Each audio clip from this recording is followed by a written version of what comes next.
Alrighty, so this is week 1 of Western Civ 1. I'm going to change my lighting here just a little bit so you get a little less glare off of my computer screen on my glasses. Hi there, my name is Mary Hannah Eaton, and I'm going to be your teacher for Western Civ 1. I'm super excited I get to teach this class. I love history. I should probably prop my computer up so that it's not shaking as much, huh? I love history. I'm really excited that I get to offer this course because of how much I love history. I'm really excited that I get to have conversations about anything from ancient civilizations all the way up in this course to the Renaissance and the Reformation. We're going to talk about key characters, key events. We're going to kind of take it a chunk at a time and look at like a timeline. And within that timeline, we're going to hit on very important events that have formed how we live today, who we as Americans, but then also who we as a people in a world setting are, how we've come to that place. And I think one of the coolest things about history is that with an ability to look back, you understand why we are the way we are in the world, culturally, socially, politically, economically, all of those things. So I'm really stoked that I get to offer this course. This is the first year, so we're gonna have fun. First and foremost, let me give you kind of a brief rundown on what this is going to look like every week. So every week, you're going to, if you're a live student, you're going to come to class. You're going to partake in a lecture where I'm going to teach, but then also we're going to have discussions in class. So be prepared to have conversations and actually talk. You're going to want to make sure the first week you come that you've got a workable mic and camera on your computer that Zoom can access so that I can see your face and then also we can hear your voice. So come prepared for that. Come prepared to take notes because note taking is how we remember things when we go back, and you're going to need notes. You really are, because one of the really cool things about history is that so much happens. You got to be able to remember it, right? There's so much. In this class, you're going to do a variety of different things, but that does boil down under one word: homework, right? Everybody has it. Everybody has to turn it in.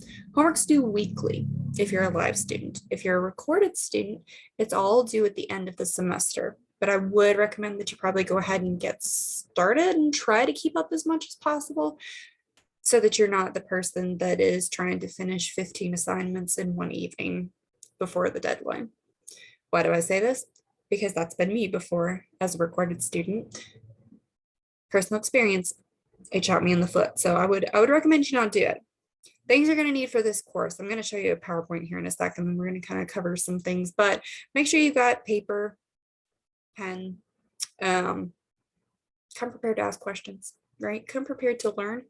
And you bring all of that to the table here, we're going to have a lot of fun in this class. We really are.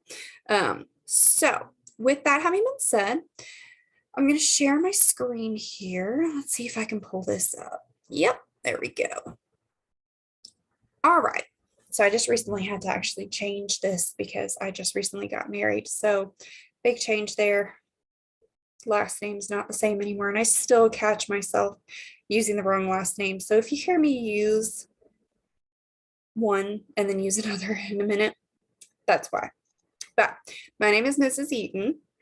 I am graduating in December with a Bachelor of Science in History Education from Bryan College. So I'm literally a professional in teaching history. I've been teaching online and in person for the last 7 years. I've taught a variety of age groups, all the way from 4-year-olds all the way up to graduating high schoolers. So you're probably not a 4-year-old if you're watching this, right? But you're probably somewhere between 9th and 12th grade. You guys are my favorite age range, actually. I really enjoy teaching history to high schoolers because we can have conversations and get into the nitty-gritties of things, ask questions, dig deeper. You can't really do that with 4-year-olds, right? So hopefully this will work. There we go. My experience. So, like I said, I'm a Bachelor of Science in History Education from Bryan. I've been teaching French and skills courses online and in person for 7 years at this point. And I'm that much of a history nut that I've actually got several years experience working with the Tennessee State Parks in a historical state park. So I used to work at the Sergeant Allen's York State Historic Park. Was kind of some pictures of them. Of the location there. I did living history, which means that I did not reenactments, but living history presentations where I would dress up in period appropriate clothes. We do events in period appropriate clothes. So we did a lot of World War I, obviously, and I would dress up in a World War I Red Cross uniform, work a Red Cross cantina, answer guest questions. We had a lot of fun. I really enjoyed it. So then additionally, here's my family. I'm married to a music teacher. That's Mr. Bobby Eaton right there. And we just recently adopted a little pit bull. His name is Ragnar. Yes, I am that history nerd. If you know who Ragnar is in history, if not, we'll learn about him this year actually in this semester. Things we like to do together. I should have added some more to this, but we enjoy fishing, especially. He's much better than I am. I don't like hunting. I like that he goes hunting. I don't like going hunting. Fishing, I feel like I can actually do something. Hunting, I feel like I'm just sitting there getting cold and cramped and wet. He enjoys it. I'm happy to get up and see him out the door, and then, you know, I get to stay home and nice and dry. There's my puppy. His name is Ragnar Lothbrok. He's named after a Viking warrior. Again, we're going to talk about Ragnar this year in Western Civ, so we'll have fun with that. Things I love to do. I enjoy blacksmithing. There's a photo you see there. I do very primitive blacksmithing. I've had 2 summers worth of trainings at the state park that I used to work at. So I can make crosses, nails. What's the other thing that I made? Oh, S hooks. So hooks that you would hang things from. So I can make those kinds of things. I'm always happy to learn more skills. I enjoy embroidery. I enjoy doing living history events. I love sewing. I don't think you can be a good history teacher if you don't enjoy reading. I also love playing guitar. I enjoy learning historic songs and playing them. I enjoy the oral storytelling aspect of the ancient civilizations. Specifically, before people started writing things down, they had to remember everything. And so if something notable happened, it wasn't written down, it was told. And it was a story that was told on and on and on, right? And so music is just one way that people were able to remember stories and pass them on. So anyway, more than you needed to know. And then I also enjoy canoeing. I grew up in Washington State on some pretty fast flowing rivers, and I love canoeing. So, and camping as well. There's just kind of some pictures of me doing the things that I love, right? This is my family. I am one of 10. I am the oldest. Only the unmarried people are in that photo. So this is a dated photo at this point. I have a sister who's a little bit younger than me. She's married. She's got a kiddo. And then my brother on the right-hand side, he's married at this point as well. So there's 3 of us married. I grew up homeschooled, and I grew up obviously in a large family, and I loved every single second of being homeschooled and being in a large family. So.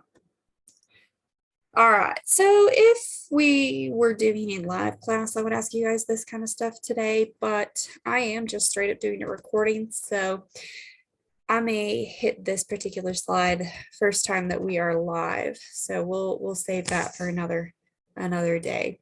I'm going to switch instead to a new PowerPoint. So there we go. We're going to go here. There we go. All right. So this is the concept of what we're going to talk about this first week for Western Civ. We're just going to dive right in. And before we jump into any period of time, any class at all about history, we have to define the term history, in my personal opinion. So the question, what is history?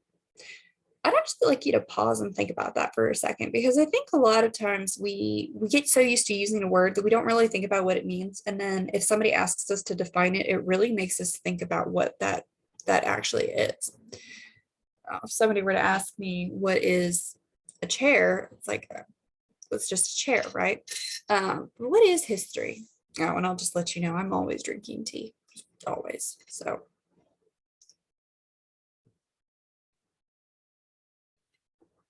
what do we think? What is history?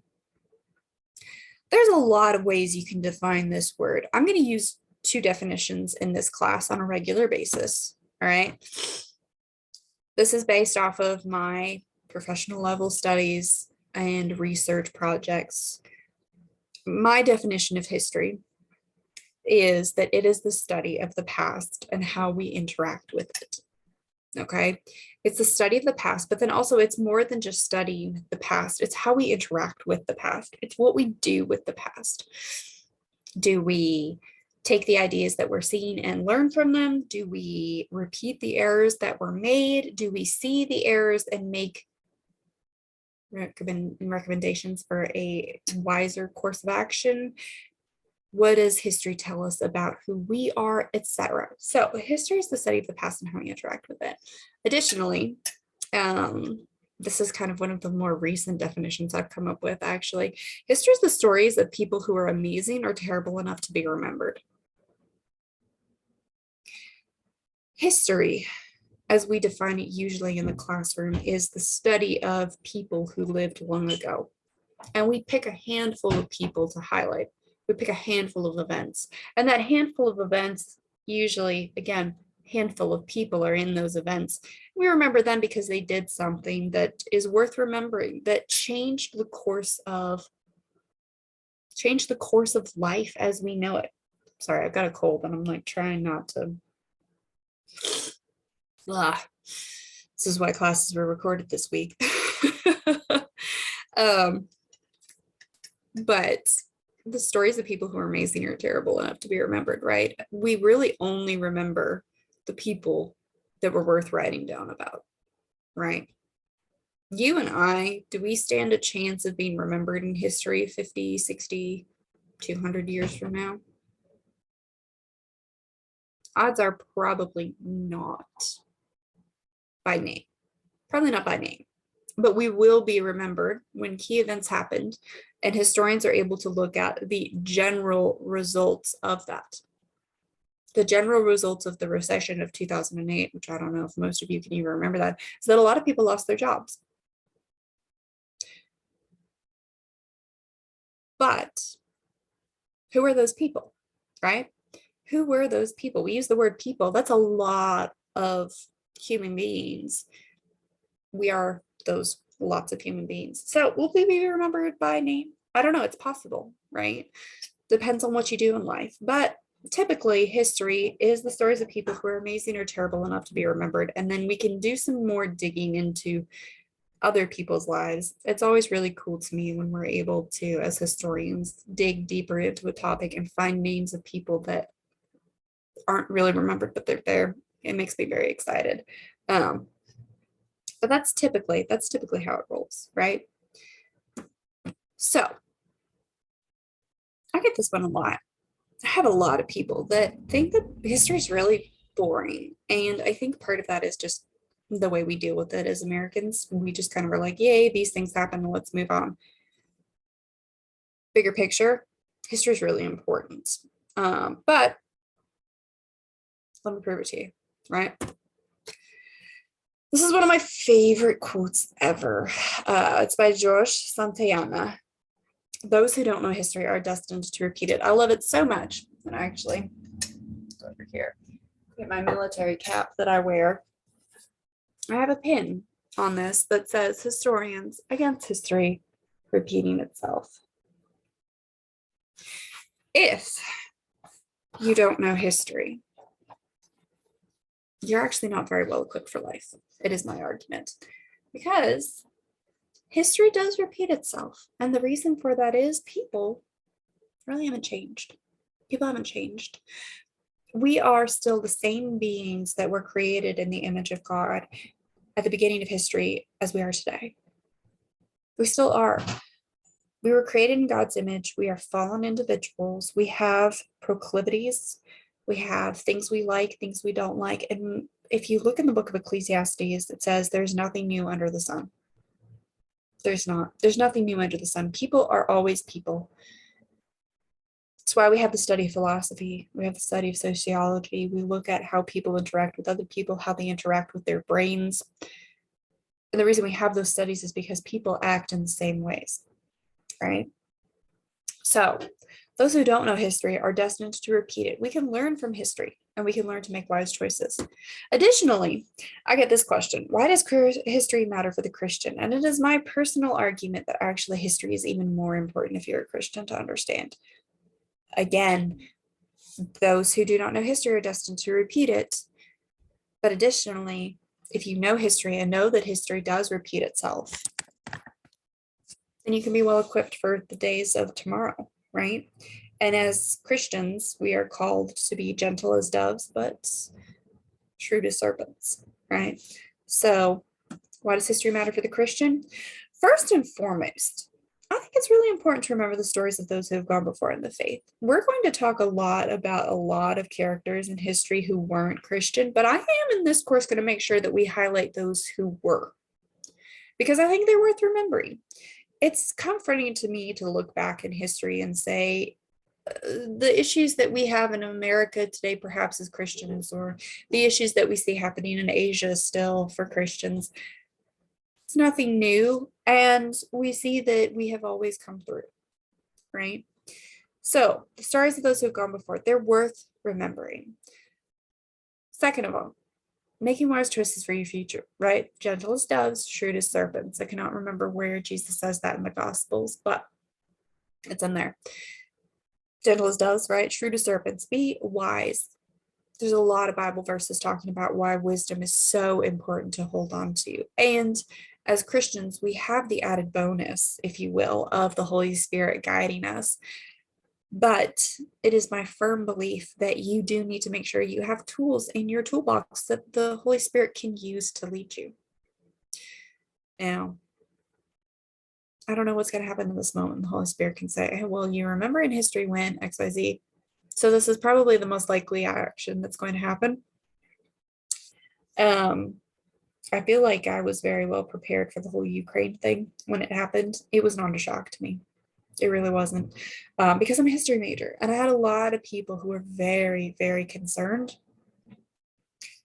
And I was able to say, yeah, this isn't surprising. And here's likely what's going to happen. And I'm gonna be honest, pretty much, not to sound prideful, but pretty much everything that I said was likely to happen, it really has, actually, which is nice to see, but then also maybe not so nice. But anywho, point being, if you know history, you know how actions are likely to happen because, again, people do not change.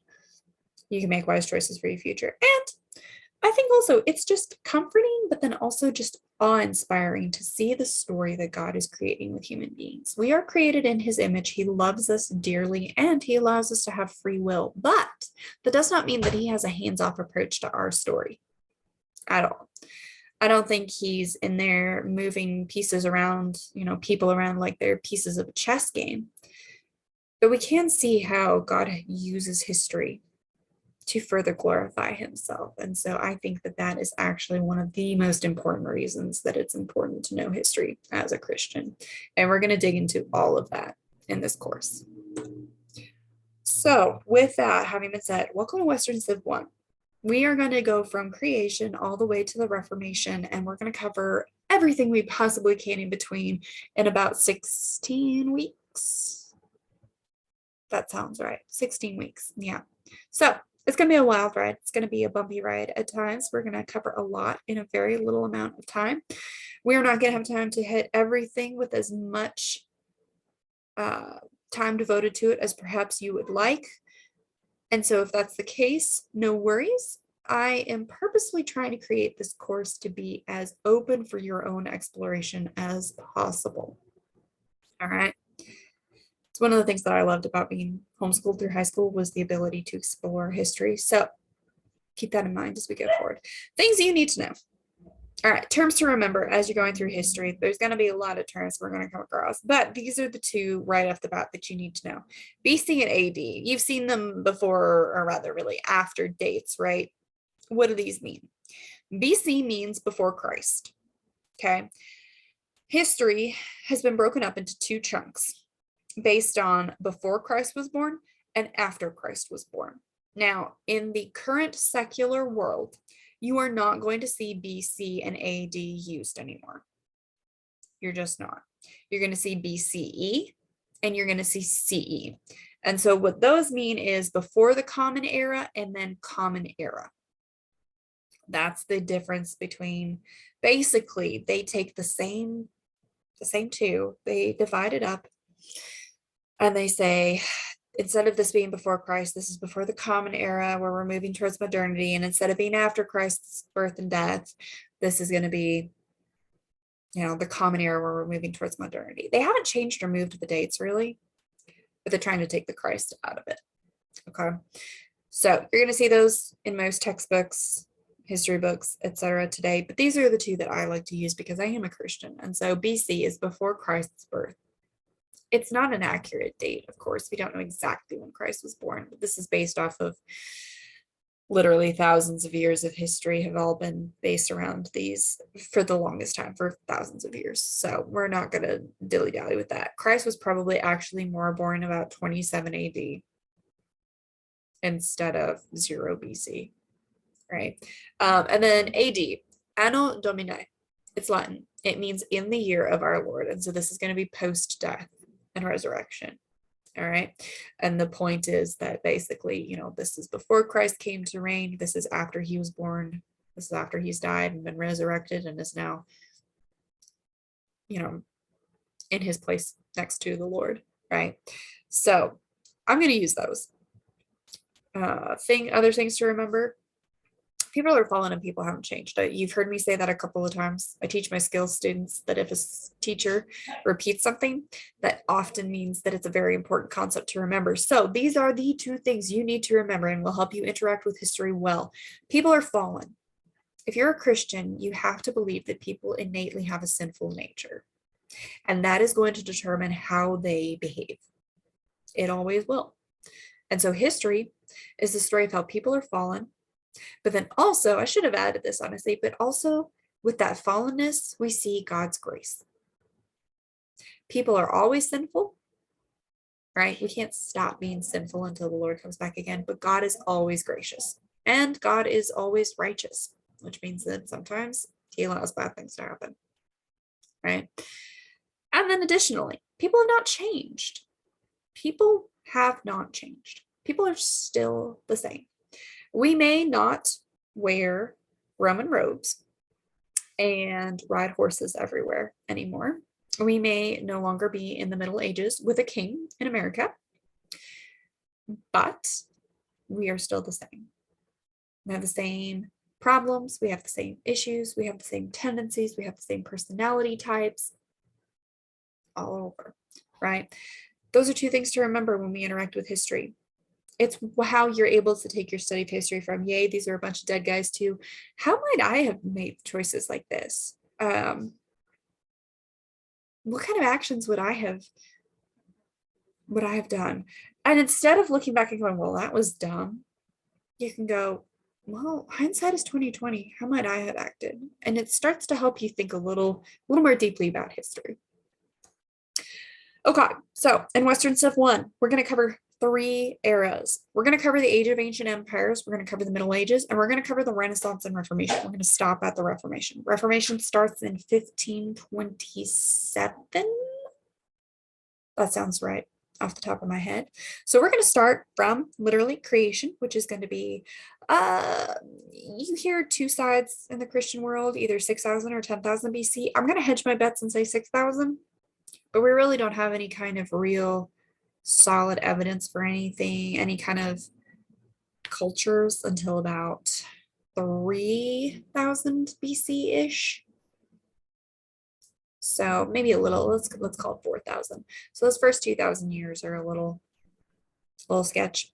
But That's why I sit on 6,000. You're going to hear 10,000 in a secular world. You're going to hear millions and millions of years, right?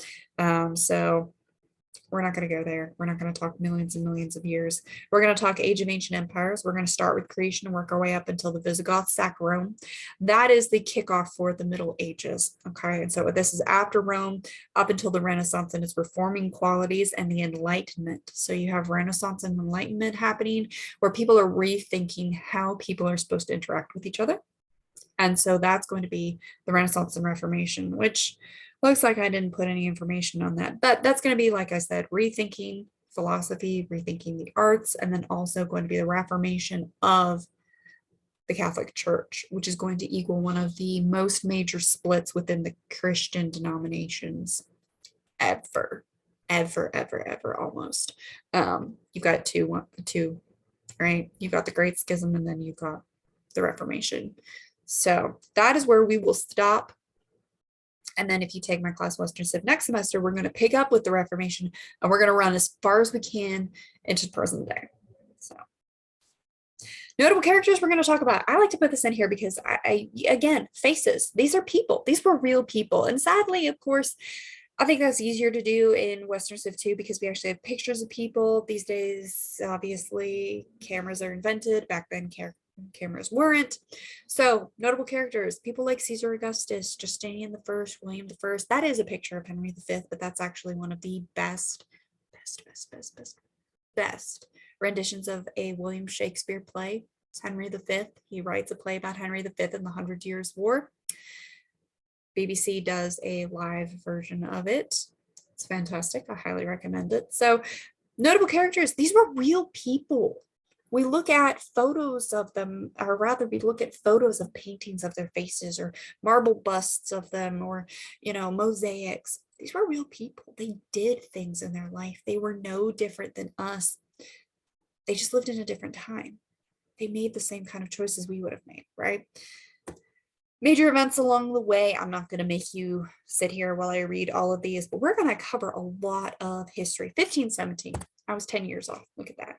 Circa C. I should have put that there in those things to know. You see the C? That means circa, which means about. We don't know exactly when that happened, right? So circa 6000 BC. We don't know exactly when creation happened because, circa 3100 BC is about when the ancient Egyptians first come on the scene, or at least, let's put it this way, when we start seeing records of them. They could have existed before then. They probably did.